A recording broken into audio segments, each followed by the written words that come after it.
Assalamualaikum warahmatullahi wabarakatuh. Perkenalkan, kami dari kelompok 8 akan membahas tentang transfusi darah. Perkenalkan dulu anggota kelompok kami. Yang pertama ada Bapak Agus Fatoni. Yang kedua ada Ibu Anastasia. Yang ketiga ada Bapak Barata. Keempat Ibu Endang. Kelima, Ibu Amelia Yunita. Dan yang keenam, Fajar Sari. Perkenalkan dosen pembimbing kami dengan Ibu Dwi Novitasari Eskap NS MSc. Sebelum mulai, kita lihat profil Universitas Harapan Bangsa dulu yuk. Selamat datang di Universitas Harapan Bangsa. Tempat kami belajar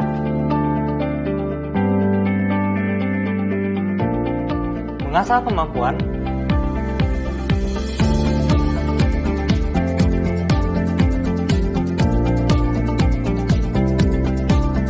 Untuk menjadi ahli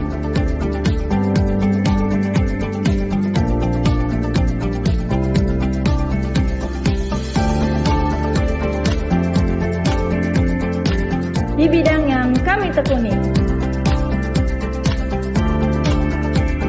Universitas Harapan Bangsa atau UHB merupakan sebuah transformasi dari Stikes Harapan Bangsa yang didirikan pada tahun 2002 di bawah naungan Yayasan Pendidikan Dwi Puspita oleh Bapak Haji Syahrudin Amin.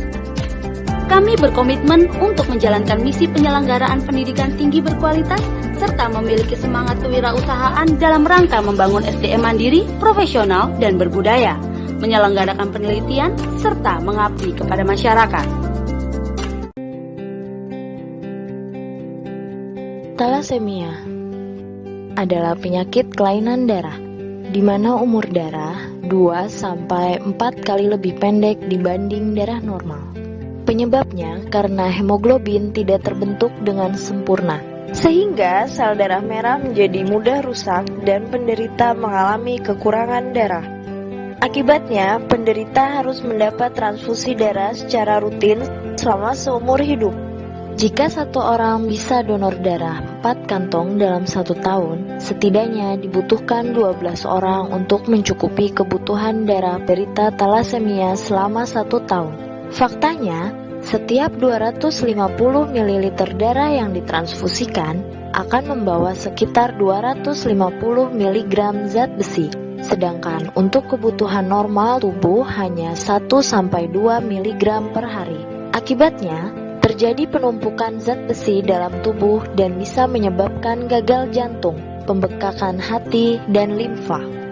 Setiap 3 jam ada 1 anak yang menderita thalassemia. Dalam 1 tahun diperkirakan akan ada 2.500 anak yang menderita thalassemia. Angka ini akan terus bertambah setiap tahunnya.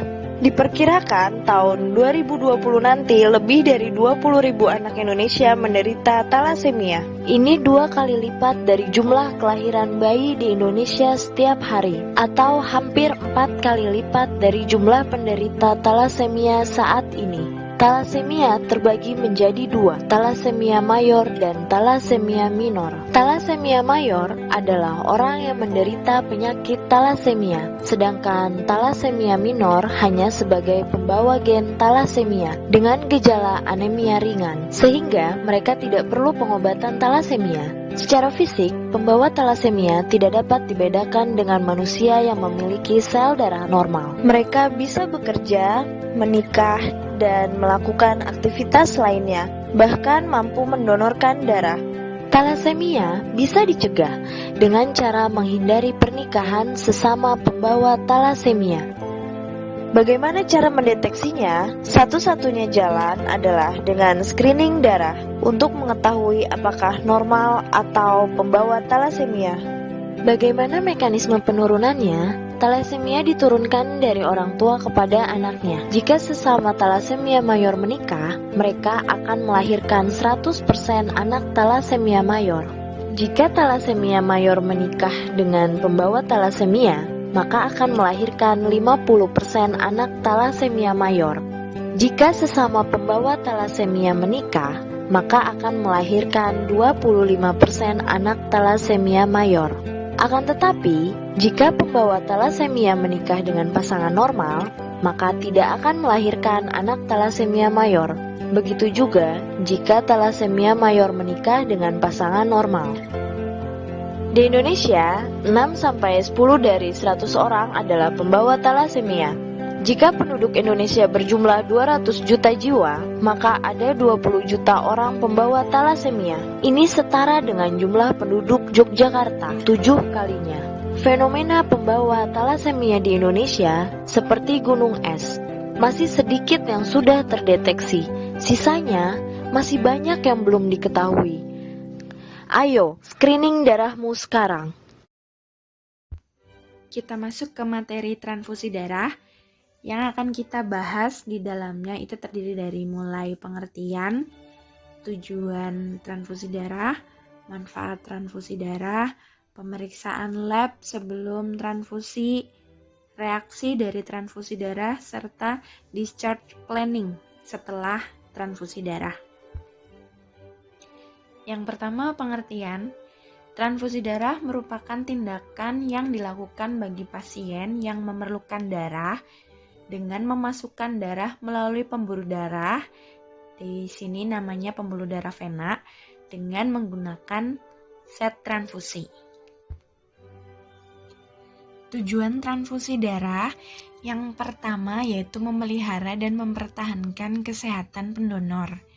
Jadi semakin rutin orang mendonorkan darahnya itu akan semakin bagus. Terus yang kedua, memelihara keadaan biologis darah atau komponen-komponennya agar tetap bermanfaat. Yang ketiga, memelihara dan mempertahankan volume darah yang normal pada peredaran darah. 4. Mengganti kekurangan komponen seluler atau kimia darah. Dan yang kelima, untuk tindakan terapi kasus tertentu. Kalau yang sekarang kita bahas ini berkaitan dengan penyakit talasemia ya. Atau yang sekarang lagi santer banget itu transfusi itu untuk pasien dengan COVID-19. Beralih ke manfaat transfusi darah, yang pertama yaitu untuk mengatasi perdarahan. Yang kedua adalah anemia. Anemia itu adalah suatu kondisi di mana seseorang kekurangan sel darah merah yang sehat dari jumlah yang normal. Terus yang ketiga itu untuk penyakit kelainan darah. Yang keempat, talasemia. Yang kelima, gagal ginjal. Dan yang keenam adalah untuk COVID-19. Selanjutnya untuk pemeriksaan lab pratransfusi. Jadi sebelum dilakukan transfusi darah, biasanya akan dilakukan pengecekan, entah itu dari darahnya si pendonor maupun darahnya si penerima. Kalau untuk darahnya si pendonor, yang pertama dicek itu adalah penggolongan darahnya, apakah golongan darahnya A, B, atau O. Terus pemeriksaan lainnya itu pemeriksaan serologis untuk menyingkirkan darah itu dari penyakit sifilis, hepatitis B, hepatitis C, serta penyakit HIV. Untuk pemeriksaan darah dari si penerima, tentu saja yang paling utama golongan darahnya, sama seperti yang memberikan. Dan juga ada tidaknya antibodi terhadap sel darah merah. Masuk ke reaksi transfusi darah. Bila dilaksanakan pemeriksaan lab sebelum dilakukan transfusi, kebanyakan transfusi darah itu tidak akan memberikan efek samping yang berarti kepada pasien.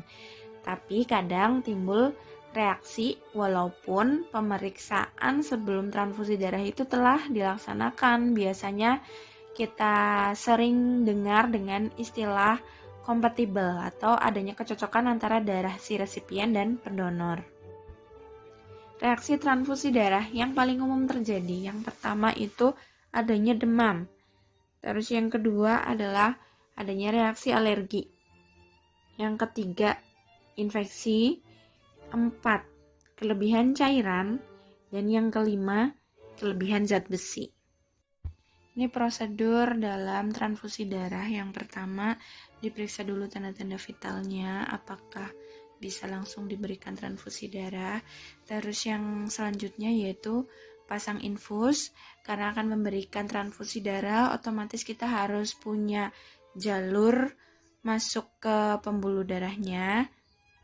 Biasanya infus yang terpasang adalah dengan menggunakan jarum ukuran yang lebih besar, karena yang akan masuk itu adalah darah, di mana darah itu lebih kental konsistensinya daripada cairan infus biasa. Terus selanjutnya setelah infus terpasang, biasanya akan dipasang infus NaCl terlebih dahulu. Kira-kira 50-100 ml, baru setelahnya darah yang telah disiapkan untuk transfusi akan dimasukkan kepada si penerima transfusi. Yang terakhir, discharge planning. Apa sih yang harus dilakukan setelah kita selesai transfusi? Yang pertama itu istirahat yang cukup. Pastikan setelah transfusi kita harus istirahat, jangan dulu langsung melakukan banyak aktivitas. Terus yang kedua adalah makan makanan yang banyak mengandung vitamin dan menjalani diet dengan gizi yang seimbang. Yang ketiga, makan makanan yang tinggi asam folat dan vitamin B12. Contohnya adalah seperti ikan, susu, daging, kacang-kacangan, sayuran berwarna hijau, jeruk, dan juga biji-bijian. Dan yang terakhir, berikan dukungan pada anak untuk melakukan kegiatan sehari-hari sesuai dengan kemampuan anak tersebut.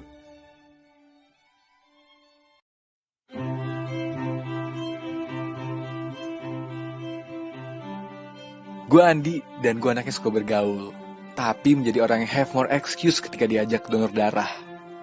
Dulu pernah diajakin temen gue buat ikut donor darah di kampus, tapi bukannya gak mau, gue takut aja kalau donor darah itu nyakitin, gak aman, bikin badan lemes. Dan gue pikir daripada ke PMI, nih gue ngopi sama temen. Lagian, apa untungnya sih buat gue? But everything is changed ketika Rani, temen gue, yang juga belum pernah ikut donor darah, dia datang dengan semangat 45, ngomongin soal jadi pahlawan donor darah. Dia baca berita, di Indonesia, jumlah pendonor darahnya tuh masih kurang banget. Dan bisa ngakibatin kematian bagi pasien yang gak dapet donor. Ternyata, donor darah itu kegiatan yang heroik banget. Dari situ, gue mulai searching deh tentang donor darah. Dan gue takjub. Gue temuin banyak banget manfaat buat kita yang donor darah. Bisa ngejauhin kita dari penyakit jantung, memperbarui sel darah kita, meningkatkan oksigen dalam darah. Dan ternyata, kegiatan donor darah itu gak nyakitin dan dijamin keamanannya. Belum lagi manfaat buat orang yang didonor. Kita bisa nyelamatin nyawa orang lain. Contohnya korban kecelakaan, anak balita, ibu yang melahirkan. Keren kan? Apalagi kalau dilakuinnya nih, pas banget di bulan Ramadan kayak gini. Pahalanya berkali-kali lipat. Dan juga bulan Ramadan kayak gini, stok darah di PMI berkurang banget. Bro, emang bisa ya donor darah di bulan Ramadan? Kata Pak Ustadz, donor darah itu gak bakalan batalin puasa kamu. Baiknya, donor darahnya tuh dilakuin pas setelah buka puasa. Nah, bulan Ramadan ini waktu yang tepat banget buat kita mulai donor darah. So, come on guys, your blood can save human life. Jangan sampai gak donor darah ya.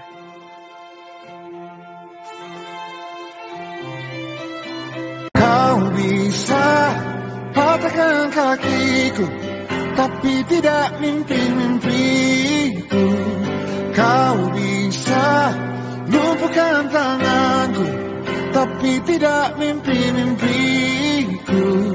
Kau bisa merebut senyumku, tapi sungguh tak akan lama.